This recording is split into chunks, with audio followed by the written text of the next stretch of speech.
À 800 km de là, à Saint-Victoret, un petit village très bruyant coincé entre l'autoroute du Soleil, la départementale et l'aéroport de Marignane. Toutes les 5 minutes, un avion passe sous la maison d'Élie. Ce fringant retraité habite ici depuis bientôt 60 ans. Et si au départ les avions y en faisaient son affaire, aujourd'hui, il lui casse les oreilles.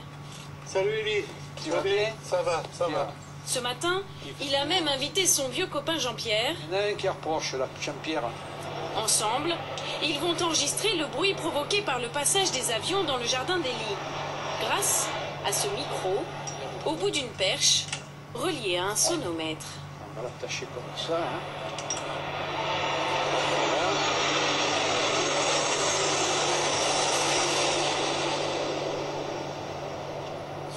Celui-là, il n'est pas passé loin. Il va être enregistré, celui-là. Si Élie se livre à ces manipulations, c'est parce qu'il est un peu inquiet. À 72 ans, il commence à ressentir les effets du bruit sur sa santé. Au passage des hélicoptères, moi je suis assez stressé. Vous sentez les vibrations, on sent les vibrations. Vous ne sentez pas les vibrations? Alors, le retraité est allé voir son cardiologue, le docteur Souvet. Voilà, installez-vous là. Qui lui a proposé de faire une petite expérience pour déterminer l'impact du bruit sur son cœur. Alors là, vous allez vous mettre torse nu, s'il vous plaît. Allez, montrez-nous votre bon Dieu. Allez. Il faut que je rentre le ventre. Vous rentrez ce que vous pouvez. Le docteur va mesurer la tension d'Élie pendant 24 heures grâce à ce petit appareil. Objectif, voir si sa tension augmente au passage des avions. Voilà, donc là, il débute. Et tous les quarts d'heure dans la Tous les quarts d'heure dans la journée et toutes demi-heures. les demi-heures à partir de 20 h le soir. Dans le cabinet du médecin, la tension d'Élie est normale, à 12. Mais si elle augmente trop souvent, cela peut conduire à de l'hypertension et donc à des problèmes cardiaques. Quand vous avez plus de tension, c'est pas seulement d'avoir un peu plus mal à la tête de temps en temps, c'est surtout que ça va augmenter votre risque d'accident vasculaire cérébral, ça va augmenter votre risque d'avoir un infarctus du myocarde.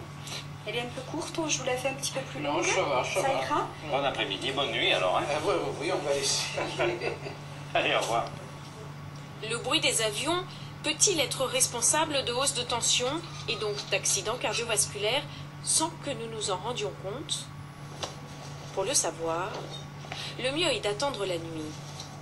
Car alors, Élie n'aura aucun stress. Bon.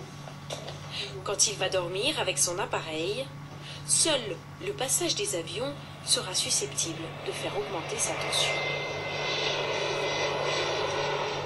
Allez, entrez.